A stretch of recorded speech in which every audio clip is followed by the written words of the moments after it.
UP की इन 5 सीटों पे सबका ध्यान होगा, लेकिन आज जानते हैं कि कौन कहां से चुनाव लड़ सकता है और कौन कहां से अभी से तैयारी में जुट गया।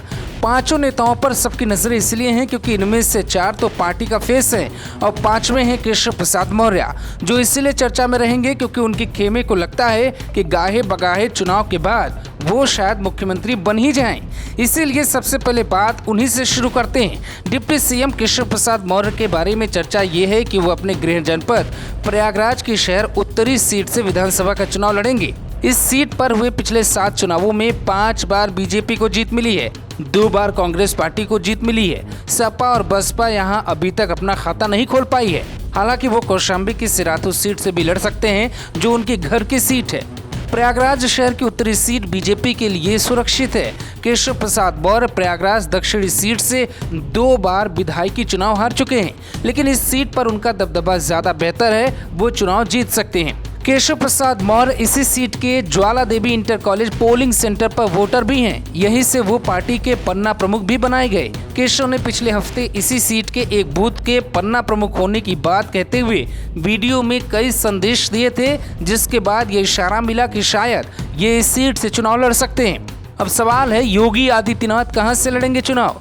योगी आदित्यनाथ की सीट लगभग तय है। ज्यादातर लोग अंदाजा लगा रहे हैं कि योगी गोरखपुर से चुनाव लड़ेंगे, लेकिन ऐसे संकेत हैं कि वो अयोध्या से चुनाव लड़ सकते हैं। योगी आदित्यनाथ फिलहाल विधान परिषद के सदस्य हैं, लेकिन ऐसा माना जाने लगा है कि 2022 में होने वाले चुनाव में योगी आदित्यनाथ अयोध्या में ताल ठोक सकते हैं। बीते दिनों में अयोध्या में सीएम ने 2 दर्जन से ज्यादा बार का दौरा किया, साथ ही विकास परियोजनाओं में रामनगरी का खास ख्याल भी रखा।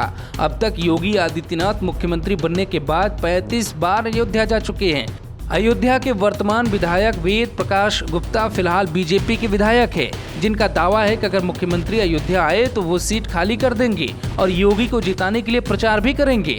दरअसल गोरखपुर का बेल्ट विकास और योगी के कारण लगभग बीजेपी के पक्ष में है। इधर अयोध्या में अगर योगी आदित्यनाथ चुनाव लड़ते हैं तो अवध में मामला बीजेपी के पक्ष में हो सकता है।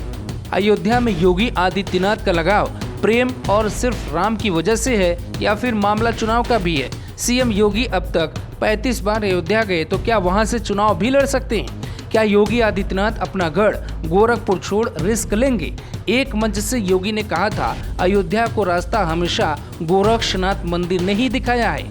कांग्रेस महासचिव और यूपी प्रभारी प्रियंका गांधी वाड्रा रायबरेली या अमेठी की सीट से मैदान में उतर सकती हैं। अखिलेश फिलहाल सांसद हैं और वो चुनाव लड़ने के मूड में नहीं है। अगर उनकी पार्टी जीत जाती है तो वो विधान परिषद के सदस्य बन सकते हैं और मुख्यमंत्री बन सकते हैं, जैसे योगी आदित्यनाथ सांसद रहते हुए मुख्यमंत्री बनाए गए थे और बाद में सीधे विधान परिषद पहुंचे। इधर मायावती के बारे में भी कयास यही लगाया जा रहा है कि वो सिर्फ पार्टी को चुनाव लड़ाएंगी और खुद चुनाव से दूर रहेंगी। जीतने के बाद ही विधान परिषद वाला फंडा वो भी अपना सकती हैं। बड़े नेता कई बार अपने चुनाव में मेहनत नहीं कर पाते, इसीलिए हार भी जाते हैं। उनके लिए समस्या खड़ी हो जाती है। इसीलिए यूपी में बड़े नेता चुनाव न लड़कर बैकडोर एंट्री लेने में ही भरोसा रखते हैं। कोई राज्यसभा तो कोई विधान परिषद पहुँच के अपनी सीट कायम रखता है।